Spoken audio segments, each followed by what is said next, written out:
Bueno, pues muchas gracias a todos los que estáis aquí atendiendo este tema. Muchas gracias a la organización de Rutez. Como dice Román, para nosotros es un placer colaborar con todo esto, ver que la comunidad va creciendo y que realmente, pues oye, aquí pasamos de ser unos pocos a ser un colectivo cada vez más grande y con charlas cada vez más interesantes. Os vamos a contar en formato storytelling un tema de un incidente de muy alto impacto, una situación extremadamente compleja, y para ello pues, un poco lo que vamos a hacer es repartirnos los roles de las distintas actividades que tuvimos. Como podéis ver en la camiseta, yo voy de señor Blue, de señor Azul. Obviamente con este color me voy a encargar de la parte de defensa, de detección y reacción ante el evento, y luego cada uno pues, tiene un poco su parte. Sí, buenos días. Como dice Román, es la primera vez que estoy aquí, pero no aquí, sino también allí. Pero bueno, un placer. Yo soy Naranja y bueno, me voy a encargar de gestionar las expectativas y de vez en cuando torear algún Miura cuando toque. Hola, buenos días a todos. Como indica mi color, yo me encargaré de utilizar el ataque como una estrategia de defensa durante toda la respuesta anti-incidente. ¿Estamos? Vamos a poner un... Vamos a poner un... Empezamos con el vídeo, ¿no? Sí, dale, dale. ¿Sí? Venga, vamos a poner un vídeo para que os hagáis un poco una idea de cuál fue la situación que provocó que nos llamase esta compañía.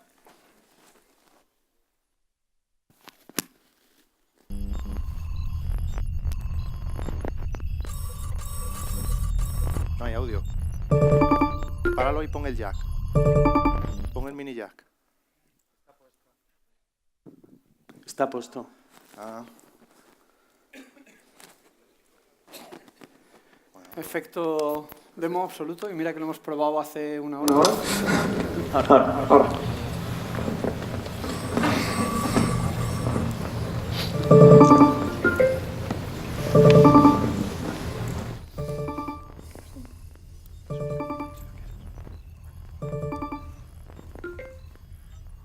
Hola, ¿me escuchas bien? Sí, ¿y tú a mí? Algo raro con la distorsión, pero suficiente para entenderte. ¿Es una línea segura?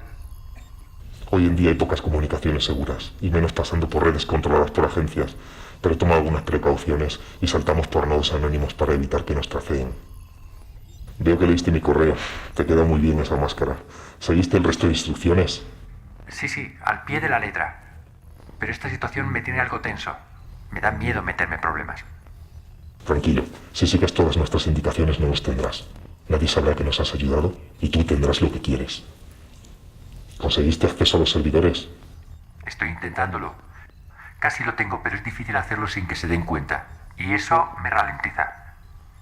Tienes que darte prisa. Tenemos todo planeado y no podemos retrasar las fechas. Tenemos un encargo y nosotros nunca fallamos, ¿me entiendes? Nuestro plan tiene que cumplirse al milímetro o no tendrá suficiente impacto. Ok, vale. Esta semana lo hago sin falta. Me quedaré más tiempo y aprovecharé la ventana de mantenimiento para colarme. Descarga el rootkit de la URL que te pasé y ejecútalo en los 3 servidores. Seguro que funcionará, ¿verdad? No quiero acabar en la calle o peor, detenido. Escúchame, llevamos años ejecutando operaciones de este tipo en todo el planeta. Entramos juntos, salimos juntos. Ese es nuestro lema. Nosotros no fallamos y jamás traicionamos ni abandonamos a nadie. Instala el rootkit y del resto ya nos encargamos nosotros. Por cierto, entrena tu cara de póker, compórtate de forma natural, pasa de las noticias que veas y todo saldrá bien. El impacto debe ser muy alto, es la única manera de conseguir el objetivo. ¿Pero cuánto de alto? De esto dependen muchas cosas, podría hasta morir gente. Muy alto, pero eso no te debe preocupar. El plan está claro, cumple tu objetivo y esto se habrá acabado en unos días. ¿Y si necesito algo más? No intentes ponerte en contacto conmigo a menos que sea estrictamente necesario. Si todo va bien, no volveremos a vernos y no volveremos a hablar.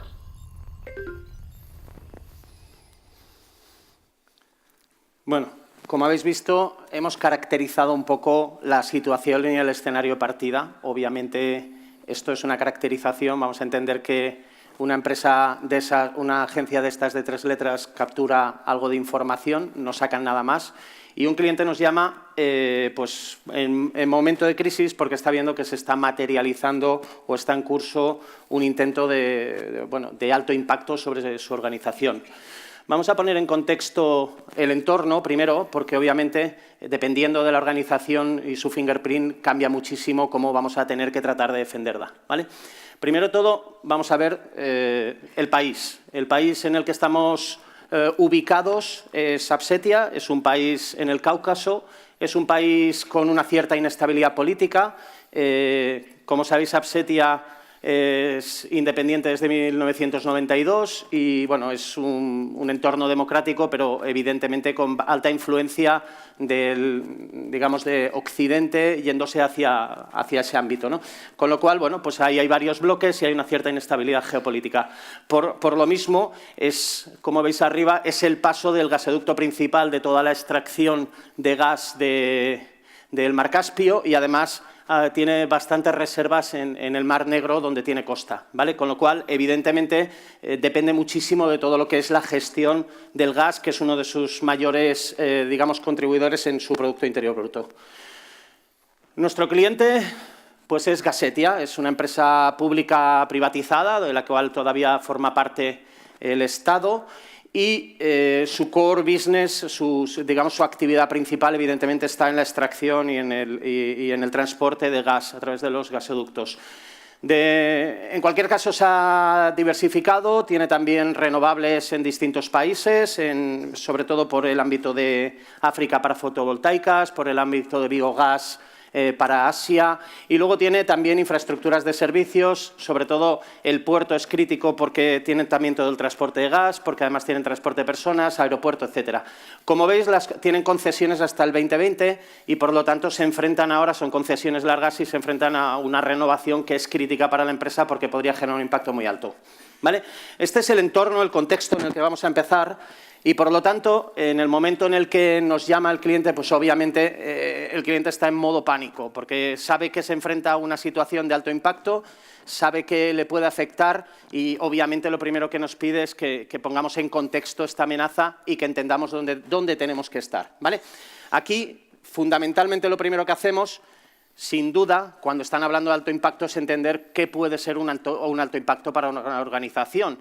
Porque a lo mejor no estamos hablando de una fuga de datos privados, no estamos hablando, sino que realmente estamos viendo que hoy en día existen multitud de activos críticos de una organización, de procesos críticos, que dado ese proceso de transformación digital están soportados por activos tecnológicos que evidentemente cualquier disrupción sobre ellos puede generar un impacto elevadísimo en la organización, pero no solo en términos económicos, sino también incluso, como hemos visto que decía el vídeo, de vidas humanas, de reputacionales, legales y, sobre todo, como vemos, frente a las futuras licitaciones. Por otro lado, sabemos que hay un adversario. De momento tenemos claro un poco cómo se está pintando esto, aunque no sabemos quién es quién todavía, y sabemos que es el que tiene una motivación, que es generar ese alto impacto sobre la organización.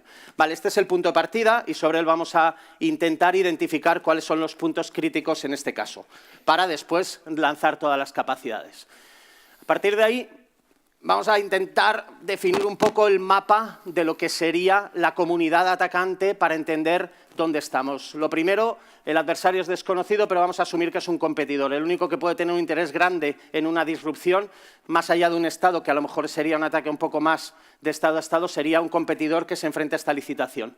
También entendemos que el motivo es la propia licitación, porque salen varias y estamos jugándonos mucho dinero, como hemos visto en la facturación de la empresa.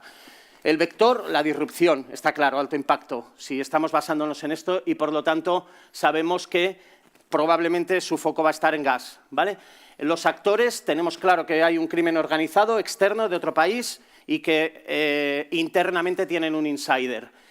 Dado que tienen un insider, es importantísimo entender que tenemos que actuar con muchísimo sigilo. Ya es así cuando llegamos porque ya solo hay ciertas personas de altísima confianza en la organización que saben lo que está pasando, ¿vale? Pero todas las acciones las tendremos que desarrollar, obviamente, con muchísimo sigilo hasta mientras podamos, ¿vale? Los objetivos son desconocidos, insisto, entendemos que como primario tiene que ser gas y secundario podría ser transporte, específicamente puertos, y luego la capacidad que tiene el atacante pues es alta o muy alta. aunque la persistencia es media, porque tiene un insider del cual depende. Con lo cual, una de las cosas que planteamos ya es, dentro de toda la organización de lo que vamos a desarrollar, es intentar romper esa cadena de suministro y atacar el activo principal objetivo, que es el que le va a dar la entrada al secundario, que es el crimen organizado, para atacar ese entorno esencial. ¿Vale? Me he ido atrás, perdón. Bueno, vamos a determinar, todavía no, vamos a determinar el riesgo un poco para entender dónde tenemos que focalizar los esfuerzos. Y lo vamos a hacer primero entendiendo que la frecuencia a la que nos enfrentamos esta vez pues es bastante segura. Tenemos un 100% de certeza de que va a atacar, con lo cual todo lo que es la probabilidad de acción, etcétera, sabemos que es intencional y que aquí poco podemos trabajar más allá de la disuasión y algo de contrainteligencia. En el ámbito de la vulnerabilidad sí creemos que podemos trabajar mucho en la capacidad del atacante, es decir, influir en la dedicación que tiene, el material que tiene. Evidentemente sabemos que por detrás hay bastante dinero en juego y que pueden existir varias vías, pero evidentemente tenemos que ponérselo difícil. También tenemos que trabajar, como decía, en la dificultad en ámbito de protección. Aquí ya vais viendo que vamos ya empezando a identificar qué ámbitos queremos ir cerrando dentro de lo que sería la acción. Y luego en el ámbito de la magnitud, obviamente los controles de protección están en un lado, la magnitud es reducir el impacto, minimizarlo y tratar de que sea lo más liviano posible, aunque en un evento de este tipo siempre acaba habiendo impacto, pero bueno, podremos trabajar mucho sobre todo con la reducción en el ámbito de la resistencia que tenga la organización de cara al evento, ¿vale?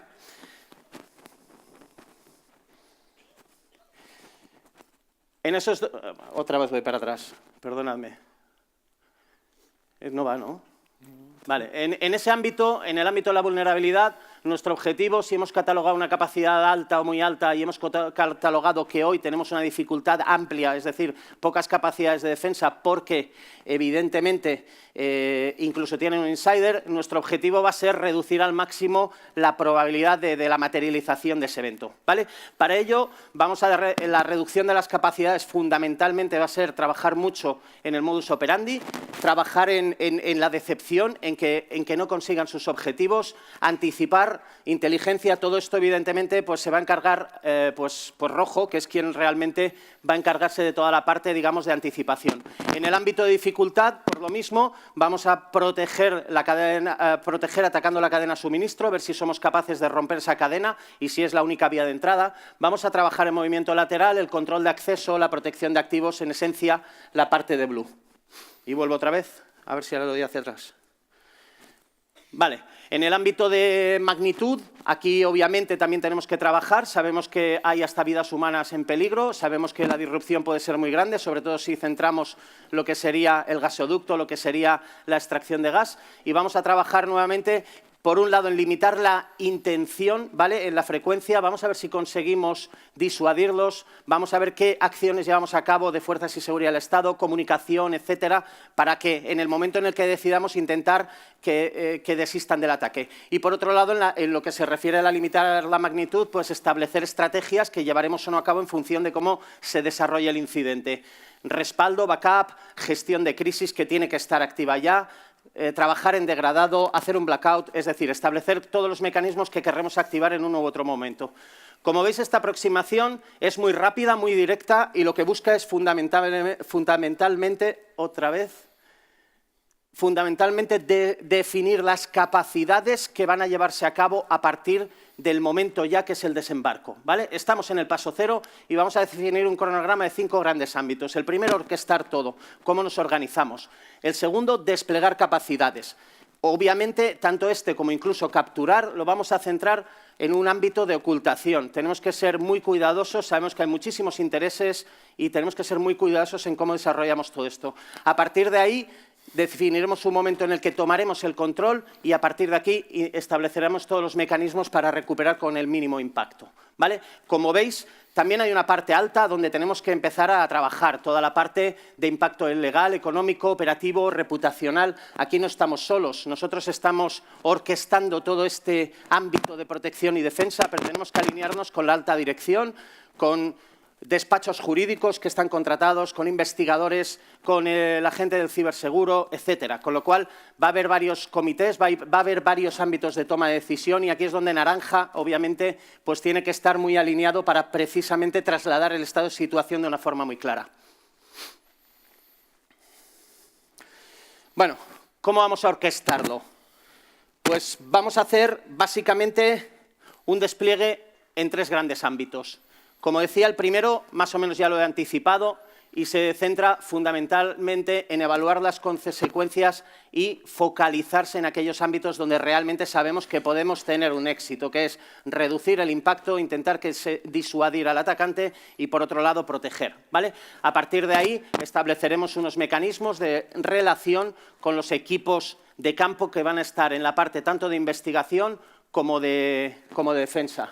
Estaremos principalmente revisando todo el perímetro de todos los negocios de esta empresa para identificar cualquier vector de entrada y luego clasificaremos también las plataformas más críticas internas para estar verificando su nivel de seguridad.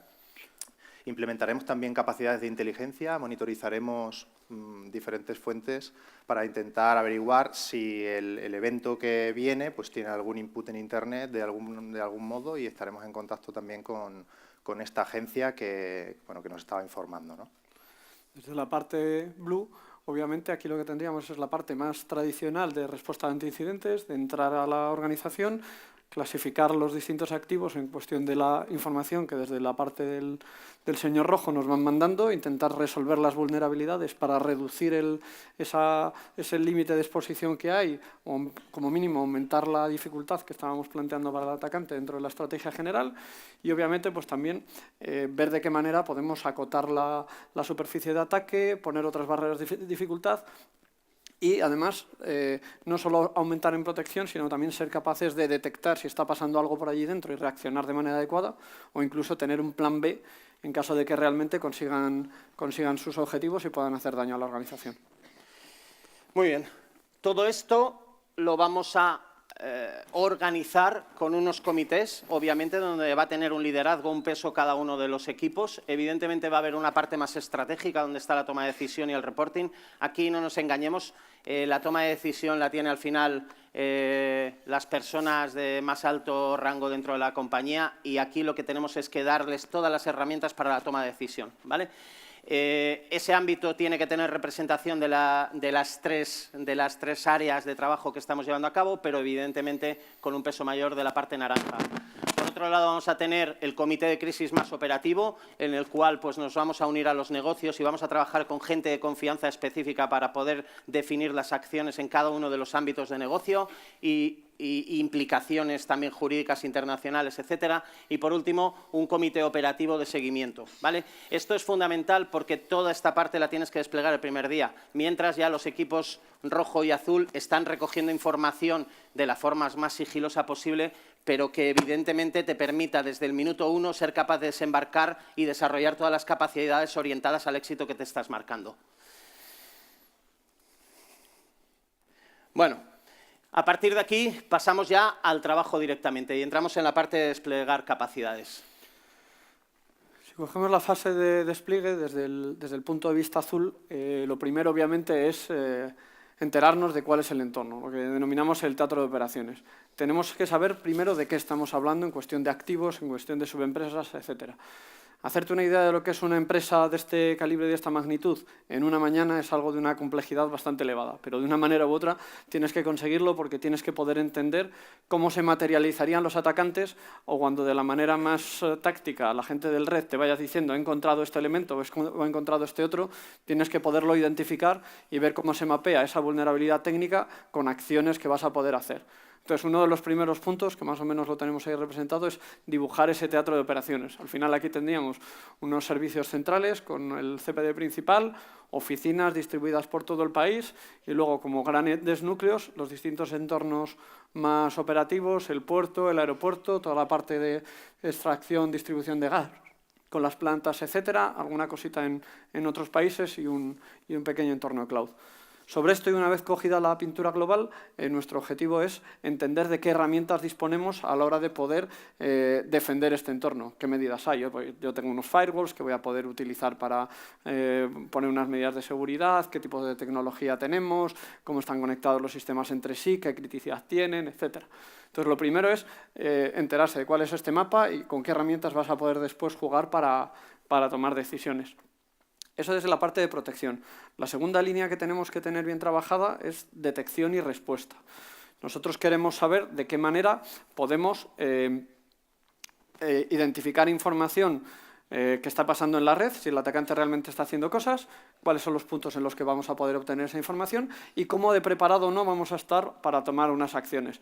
Es tan importante saber la capacidad que tenemos de detección como qué es lo que vamos a hacer en el caso de que encontremos algo. Estoy preparado para aislar, para tener un centro de respaldo, etc. Y luego, por la parte de recuperación, obviamente, tenemos que entender qué capacidades tenemos para recuperar un entorno que en un momento esté dañado y qué criticidad va a tener, si va vinculado o no con los tiempos.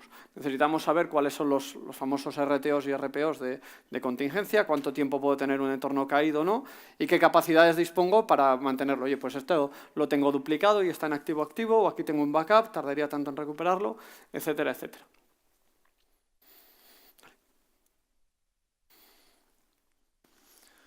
Bueno, y este es un poco el core de todo el trabajo, como decíamos. Una vez que tenemos identificados los negocios, las plataformas tecnológicas, sabemos más o menos cuál puede ser el perímetro de la compañía, tenemos que empezar a clasificar esas plataformas en función de la criticidad, pedirle todo el inventario de activos, que en este caso no era completo, al Blue Team, pedir informes de auditorías, luego comentaremos algunos detalles de lo que encontrábamos aquí, las arquitecturas de red, todos los mapas que haya, comunicaciones, para ver qué proveedores hay y luego todos los servicios que tengan pues, con clientes, con proveedores, con la administración, con sus propios empleados.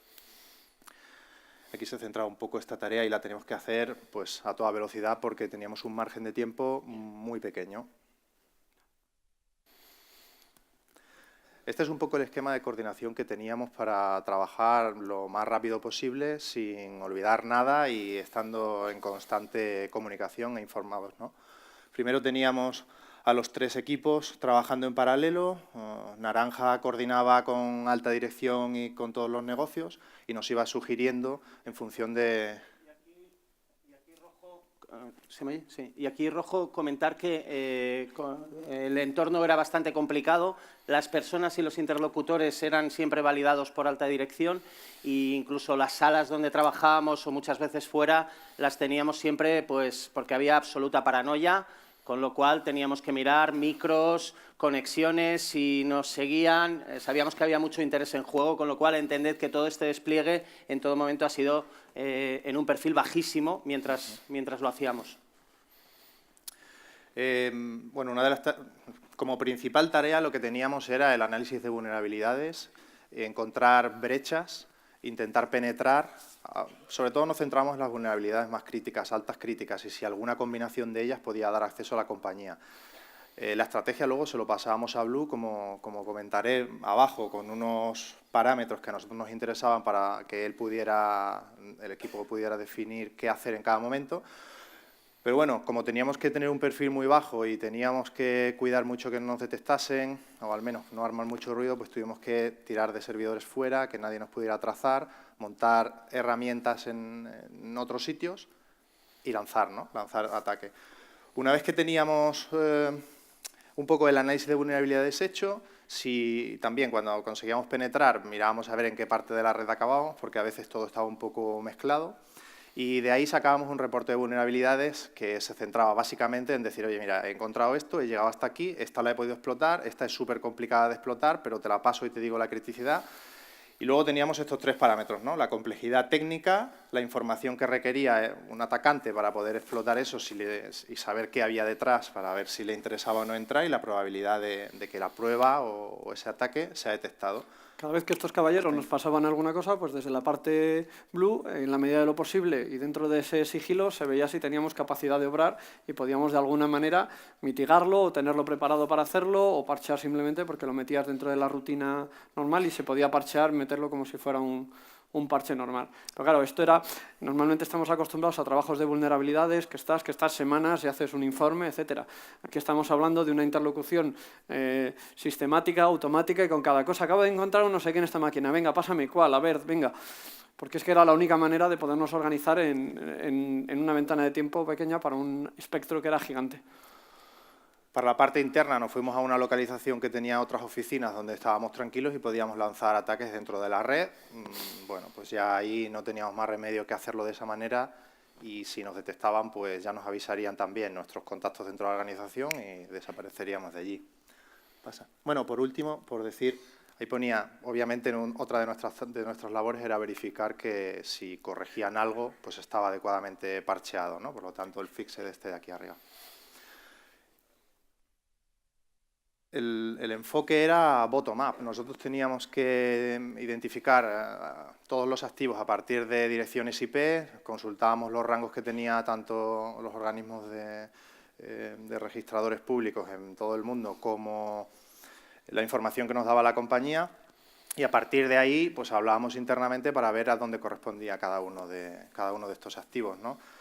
Teníamos todas sus clases C, estaban vinculadas a negocios, algunas no estaban bien mapeadas, había inconsistencia, algunos rangos ya no pertenecían a la compañía. Y, por supuesto, también nos encontramos mucho Shadow IT, ¿no? Plataformas que estaban desplegadas pero ya eran viejas y había versión nueva y se había olvidado quitar algún servidor, que además era vulnerable porque no lo parcheaban, entornos que, bueno, de todo, no quiero tampoco entrar aquí en mucho detalle. Herramientas, son las herramientas más típicas de Red Team y otro montón que no aparecen, y para hacer esa gestión muy rápida que necesitábamos entre el Blue y el Red, lo que hacíamos era utilizar Defect Dojo, ¿no? Porque así nos permitía incluso generar tickets. Íbamos a toda pastilla y así no se nos olvidaba ninguna de las vulnerabilidades que íbamos detectando. Ahí también es cuando te das cuenta de que lo que estás metido es una auténtica pesadilla, ¿no?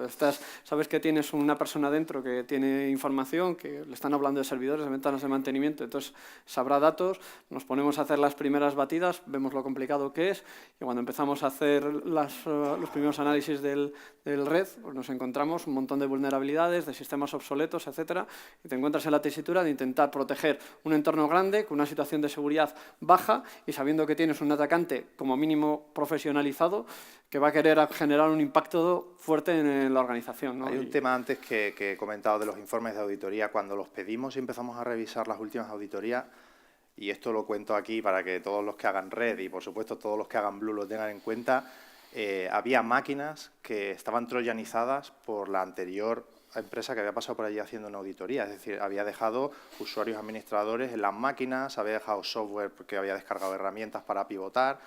O sea, esto nos causó mucho impacto porque directamente, en principio, no sabíamos, hombre, lo vimos en los informes, pero no sabemos si lo está utilizando directamente el propio insider porque tuviera acceso a esos informes, ¿no? Como parecía en el origen, era una persona que tenía conocimientos técnicos y sabía administrar. Tampoco era el mayor genio del mundo, pero se movía bien. Entonces, pues obviamente aquí lo que nos planteamos es a ver qué acciones podemos hacer, no solo para proteger a la organización y reducir el impacto para que pase, sino también pues intentar identificar a ese insider. Totalmente dedicado a Román, que además lo estuvimos comentando en las cervezas de ponentes. Es un término que está muy manido, pero esto de verdad es zero trust. Aquí no te puedes fiar de nadie. Cuando hablas con los administradores para hacer algo, no sabes si estás hablando con el insider. Sabes que cualquiera de los segmentos, o muchos de ellos, pueden ser comprometidos. No sabes cuánta información tiene. No conoces nada de esto. Entonces, claro, la situación se vuelve extremadamente compleja. Nosotros empezamos a trabajar desde la parte Blue, siguiendo la misma estructura de, por un lado, protección, por otro lado, detección y respuesta, y por otro lado, recuperación. En protección, pues bueno, vamos trabajando poco a poco en la visibilidad entre los entornos, qué es lo que realmente tiene que hay y lo que no hay, cómo están configuradas las distintas herramientas de segmentación como firewalls, aunque no puedes entrar y cambiar toda la organización de repente, pero bueno, puedes ir haciendo pequeños ajustes si el input que te da la empresa es de que esa persona o que ese punto pues es de confianza y se puede tratar. Aquí hablábamos con muy poquita gente. Otro de los temas, en la parte de detección, pues ya que teníamos acceso a alguna de la parte de la electrónica de red, pues oye, eso nos daba también cierta capacidad de monitorización, porque podíamos, pues, sin demasiado ruido y diciendo que lo estamos haciendo para otra cosa, meter una boca de trunk en un switch y con eso capturar una serie de tráfico y llevarlo ya a un sistema nuestro y con eso pues, poderlo monitorizar. De hecho, una de las acciones que se realiza ahí, partiendo de la base de que en el vídeo hemos capturado que se va a aprovechar una de las ventanas de mantenimiento para hacer acciones, es identificar, sacar toda esa lista de ventanas de mantenimiento programadas y ver cuáles son los sistemas que se van a plantear y meter nosotros una capacidad de captura de ese tráfico para intentar analizar. Analizar todo el tráfico de la organización es totalmente inmanejable, pero al menos ahí pues, nos podía dar cierta información alrededor de lo que estaba haciendo.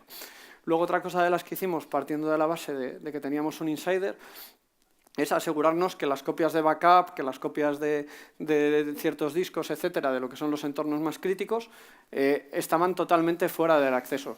Nos llevamos y sacamos de la organización discos duros de algunos de los RAIDs para que se fueran restaurando, porque era la manera más rápida de asegurar que podíamos tener una manera de recuperar un servidor que era crítico y que no había otra manera. O algunas de las copias de backup pues también nos las llevamos. Lo que nos encontramos, efectivamente, y aquí tuvimos una pizca de suerte que hay que conseguir para que esto vaya traccionando, es que efectivamente fuimos capaces de capturar en una de las ventanas de mantenimiento, fuimos capaces de capturar información de la actividad del atacante. Al principio nos costó, obviamente, analizarlo, pero lo que vimos fue que desde un domain controller se accedía a una URL externa sin reputación y se descargaban una serie de binarios. Lo vinculamos directamente, obviamente, a la actividad que habíamos visto en la información que nos había pasado a la agencia y luego lo pudimos contrastar. Al final teníamos una ventana de operación en la que se estaban haciendo varias cosas, desde las conexiones que se hacían a ese domain controller.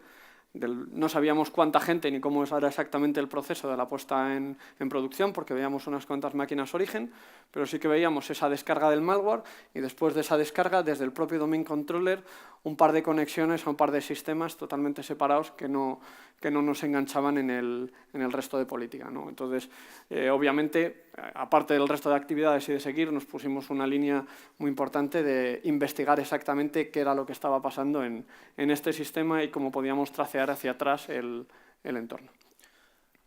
Sí, lo que vimos era que desde el domain controller, bueno, ahora, a ver, pasa. Vale. Bueno, lo que vimos es que desde el domain controller se habían hecho una serie de tareas. Una de ellas era añadir un usuario de administración a un grupo, que solamente ese grupo era el que tenía acceso a unas máquinas de salto, ¿no? Entonces, luego vimos que con ese usuario logaban en las máquinas de salto a través de la IP, que era el pool de todas esas máquinas. Se hacía una serie de tareas ahí, que era crear un usuario local, salía, volvía a conectar, pero no conectaba por la IP del pool, sino conectaba directamente a la máquina donde había creado este usuario. Volvía a salir, borraba el usuario que había creado en el controlador de dominio y se desconectaba, ¿no? Entonces aquí nos quedamos un poco acojonados, perdón por la palabra, porque lo que daba el acceso de esas máquinas de salto eran a los diferentes centros de control de toda la parte OT.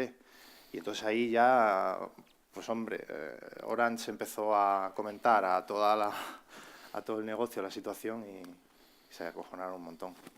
Bueno, el estrés ya estaba de antes, evidentemente, pero cuando ya tienes certeza de que parece que hay una vía de entrada y que encima está más orientada precisamente a las peores expectativas, pues tiene muchísimo impacto.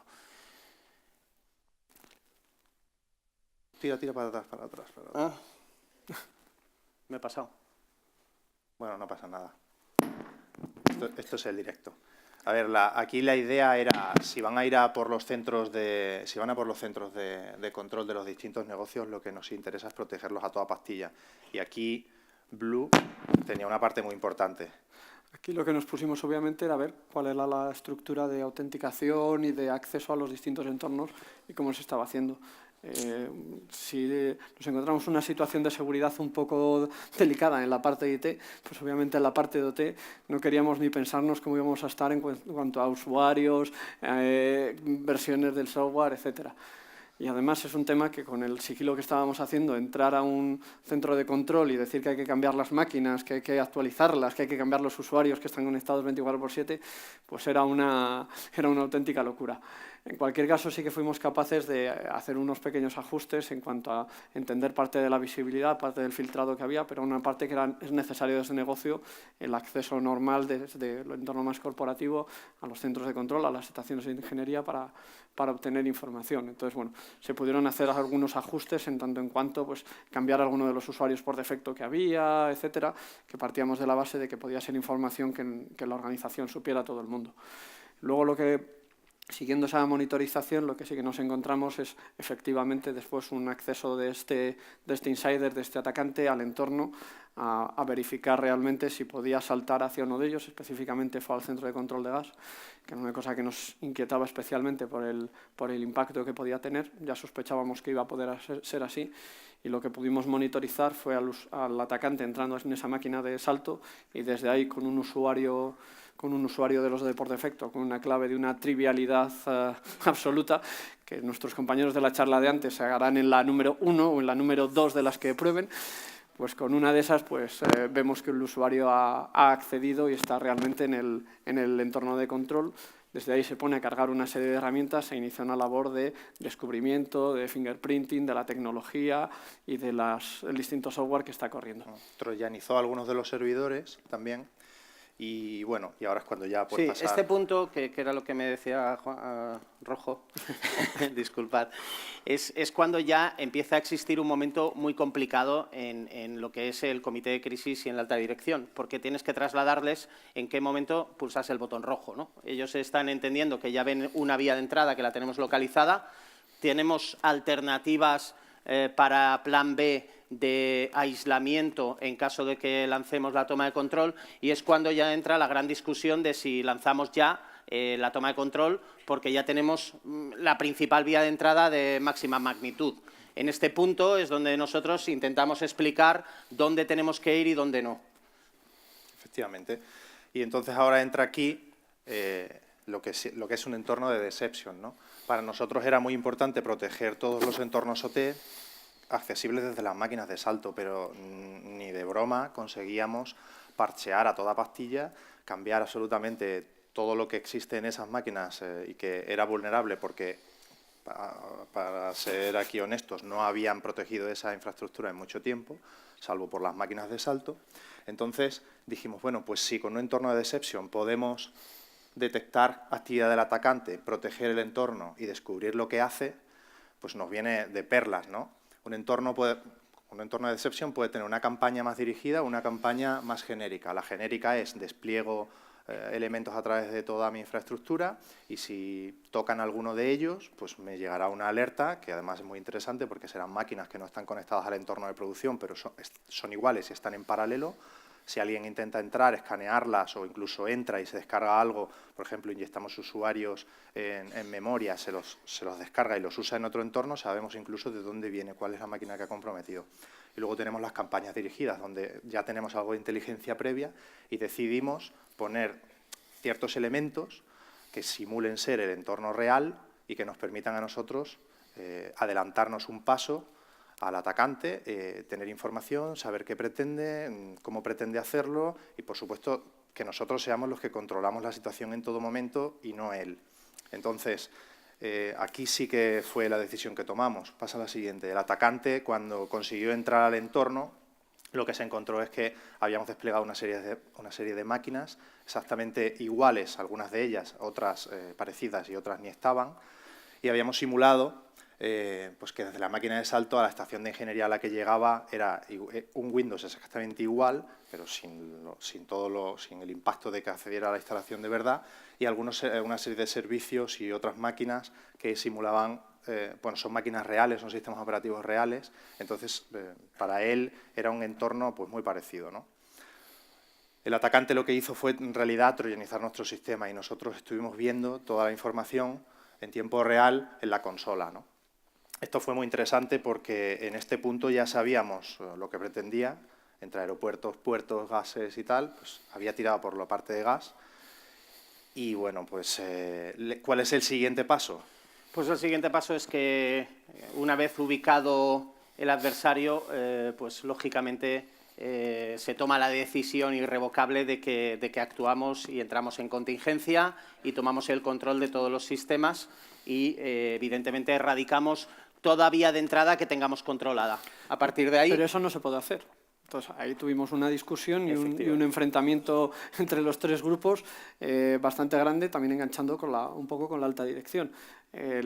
Lo que dice la dirección es, oye, ya sé quién es el tío, ya sé más o menos lo que busca, quiero erradicarle. Desde el punto de vista de Blue, nosotros nos resistíamos enormemente, porque el momento de toma de control es el momento de una criticidad más grande, es el momento en el que si tienes algo despistado ya todo el mundo, el atacante y el colectivo en el que se estaba apoyando va a saber que estás encima de ellos y es el momento en el que se van a intentar hacer daño a la organización. Si no estás suficientemente bien preparado, te van a dar.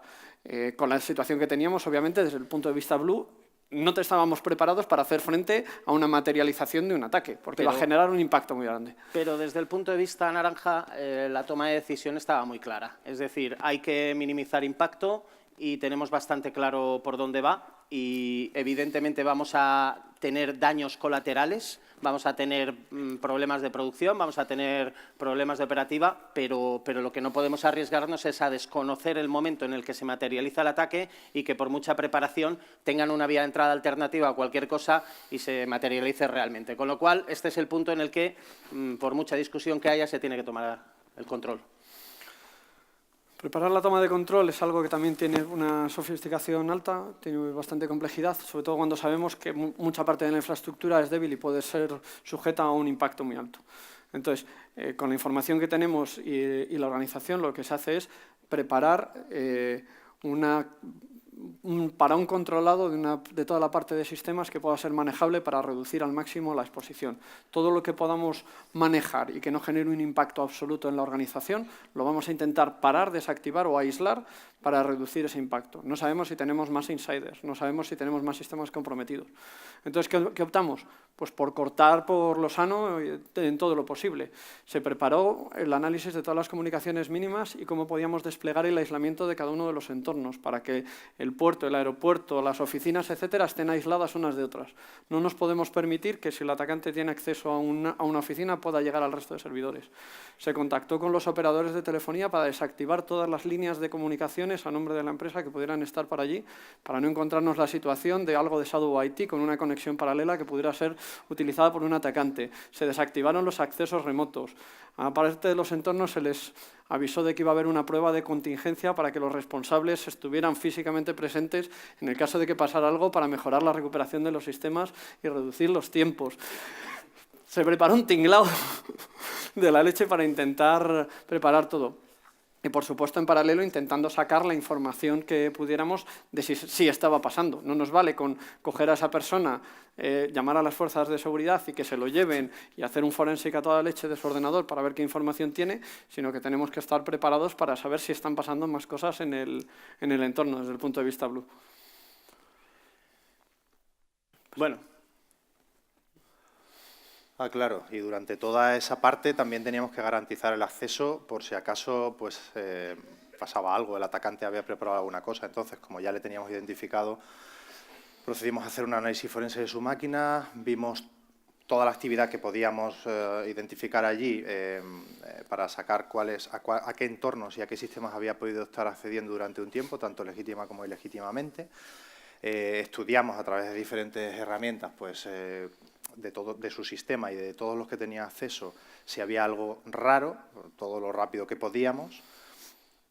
Y aquí un poco acababa mi parte de red. Bueno, acababa. Si no tienes trabajo, ayúdame, que yo tengo un mogollón. No acaba y ahora tienes que hacer cumplir tu palabra. Vamos allá, chicos, fusión, quiero verlo. Bueno, aquí lo que pasa es que me llevan presionando unos cuantos días porque quieren que hagamos una fusión rollo bola de dragón, ¿sabes? Venga, y con vídeo y todo. Que tengo la... Aquí lo que pasa es que el rojo ya tiene menos tarea y entonces se tiene que fusionar temporalmente con el azul para ayudar en esa protección. Pero tú te has aprendido el Así vídeo. que... Venga, Román, vamos allá. ¡Fusión!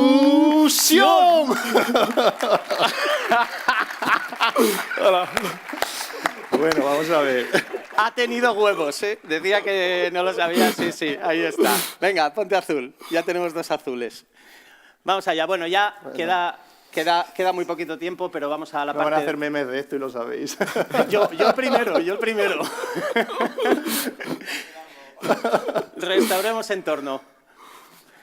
Bueno, aquí, como decíamos, durante el momento de toma de control en el que sale la persona y se intenta garantizar la continuidad de los servicios, hemos parado entornos, hemos sacado sistemas que sabemos que están comprometidos, como el controlador de dominio, etcétera. El controlador de dominio lo habíamos dejado sin Internet, cosa que inicialmente era una barbaridad para asegurarnos que después el Command and Control no tenía capacidad de darle potencial de entrada, pero aquí toca el empezar con todo el resto de elementos que habíamos cortado o ese aislamiento que habíamos forzado para que los entornos estuvieran aislados, hay que volver poco a poco al día a día. Pero volver poco a poco al día a día, desde la situación que partíamos, implicaba ir haciendo los pasos uno a uno por prioridad y controlando en la medida de lo posible que no estábamos volviendo a introducir al atacante en la organización.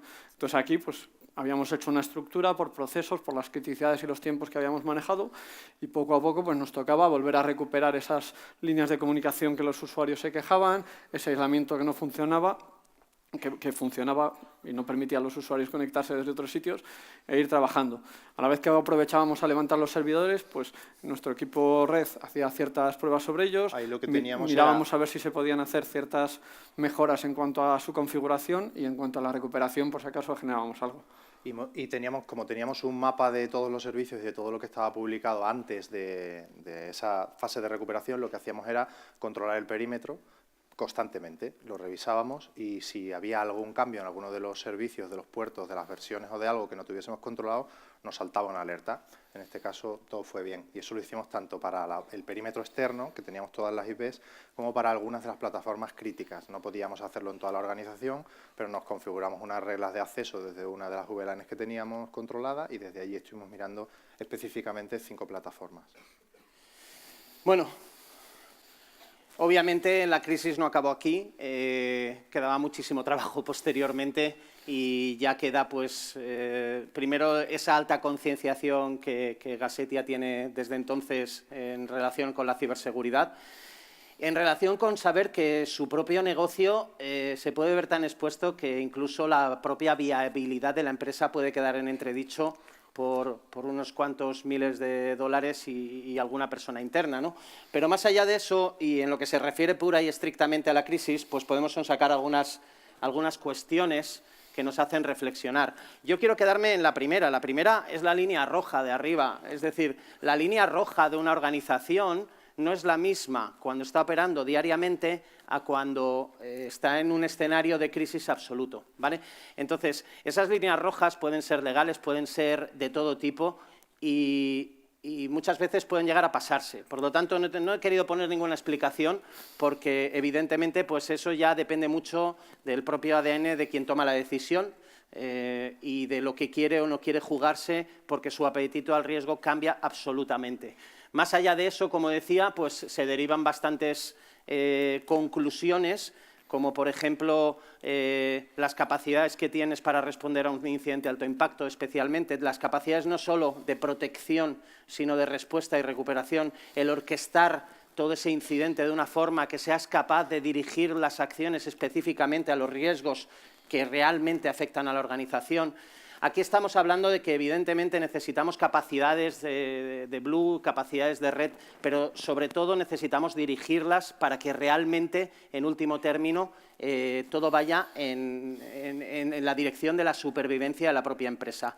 En esos momentos les da igual si les tiras el sistema de contabilidad, si les tiras el sistema de nóminas, les da igual muchísimas cosas. Lo que ellos ya están planteando es cómo puedo poner fin a esta crisis y pasarlo y sobrevivir, ¿vale?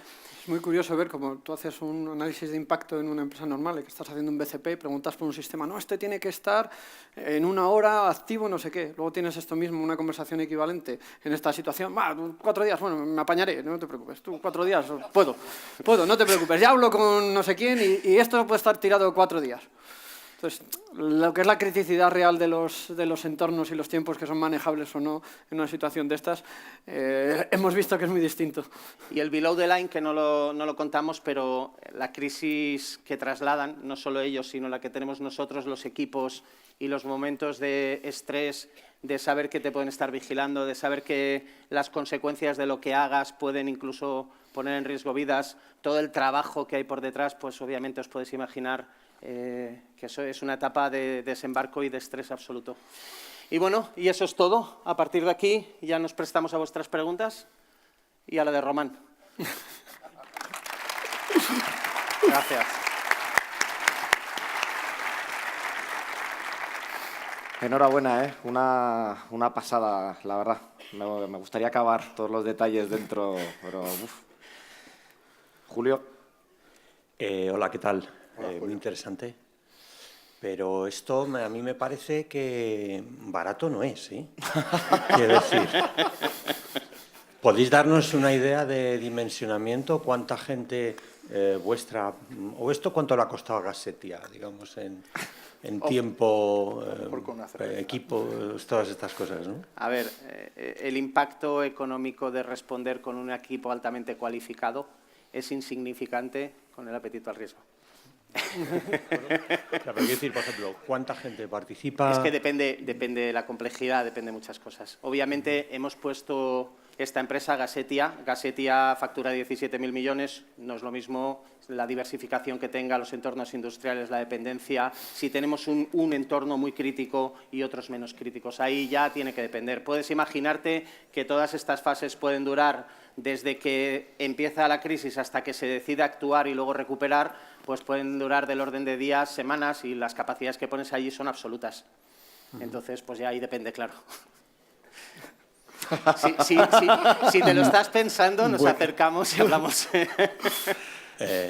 No, a ver, esto a la hora de plantearse que nosotros tenemos que tener una cierta capacidad de respuesta y demás, esto hay que ponerle ciertos números, ¿no? Hay que decir, pues tendríamos que prever esto y esto pues está en una envolvente como tal, pues, si se diera, tal. Yo estoy que de acuerdo obviamente no con se da, Julio, ¿eh? ¿no? Un colofón de vuestra charla debería ser que la gente de negocio que está en la sala entienda cuál es el ROSI de esto, cuál es el ratio. O sea, la pérdida potencial es un año de no tener servicio porque hemos reventado 8 oleoductos frente a un coste de 200.000. O sea, me lo invento. Pero deberíais dar este ratio, o sea, sería interesante. Os animo a que lo soltemos en Twitter luego. Bueno, gracias. Búscalo. Gracias, Julio. ¿Más preguntas? Yo tengo, mientras se prepara algún valiente o valienta que quiera hacer pregunta, de todo este proceso, ¿cuál fue realmente la parte más compleja? ¿La parte que hacía Red, que luego se muta y se fusiona con Vegeta para hacer el Blue? ¿La parte de Blue del día a día? ¿O el naranja con los CEOs, CIOs, etcétera? O sea, realmente la parte más jodida... Joder, qué difícil de contestar eso, hombre. Si es por la cantidad de sudor que echó cada uno, igual yo tenía que perder César, no mucho, porque si pierde algo se nos muere. Hombre, en mi opinión, que no nos habían hecho nunca esta pregunta, yo creo que la más compleja es Blue, para mí. Blue. En el momento en el que tú tienes que proteger algo que no está protegido, es el que corre más, para mí, y al que le cae muchísima más responsabilidad. Blue es totalmente desesperante. O sea, la palabra es así, porque es que estás acostumbrado a intentar tener cosas bien, pero decir, oye, lo tengo, se va a materializar, seguro. De que lo hagamos o no, puede cambiar muchísimo el impacto. Pero yo personalmente creo que la parte más difícil es esa explicación de cara a la toma de control de cuál es el daño que tienes que asumir voluntario para reducir el daño fortuito que puede pasar. El ROSI que no existe. El sentarte con gente y decirle, oye, si yo sé que paro esto, paro toda la comunicación del gasoducto con central y entonces todas las averías que tengas no las puedes resolver y esto son demandas y indemnizaciones que vas a tener que poner encima de la mesa. Hostia, esa es la realidad. Y entonces llegas y dices, vale, pues va a estar 2 días parado, no sé cuánta pasta. Sí, estamos dispuestos. Y es que esa discusión es tremendamente compleja, tremendamente compleja. Esto da para que hagáis un caso de negocio que se cuente en escuelas de negocio, ¿eh? Me parece muy interesante, o sea, muy, muy chulo. Última pregunta, arriba. Hola, buenas. En primer lugar, enhorabuena por la charla, ha sido muy interesante.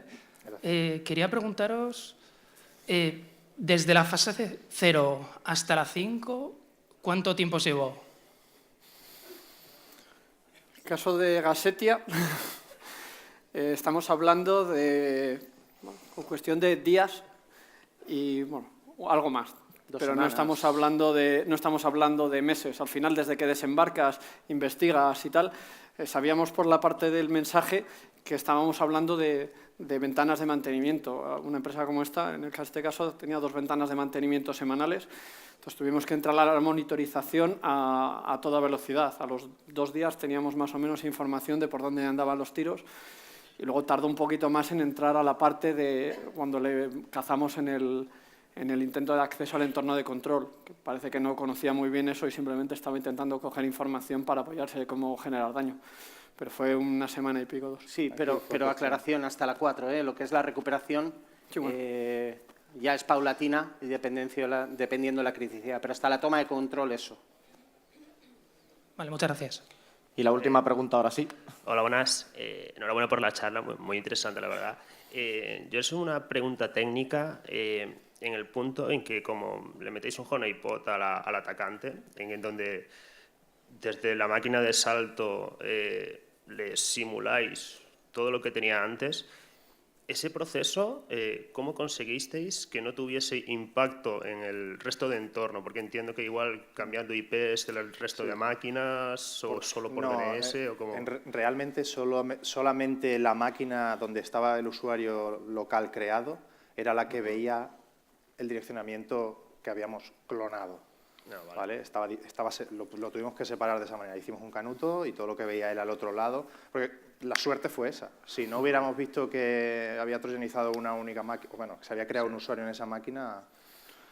Lo que hicimos, él se conectaba a un pool, las máquinas de salto estaban estructuradas en un pool y él, para ser discreto, se conectó y creó el usuario solo en uno. Entonces lo que hicimos fue sacarla del pool y sustituirla directamente por el entorno honeypot. Entonces, una vez se conectó ahí, la visibilidad que tenía de esa máquina ya era toda virtual y lo pudimos manejar con transparencia sin afectar al resto de entornos, porque al principio estábamos pensando lo mismo. De aquella teníamos al atacante por ahí dentro, no podíamos hacer grandes cambios en la infraestructura sin alertar a todo el mundo. Y en ese entendí que habíais como modificado todo el entorno que veía, pero no, solo la máquina y listo. Vale, perfecto. Muchas gracias. Gracias a ti. Enhorabuena, muchas gracias. Gracias.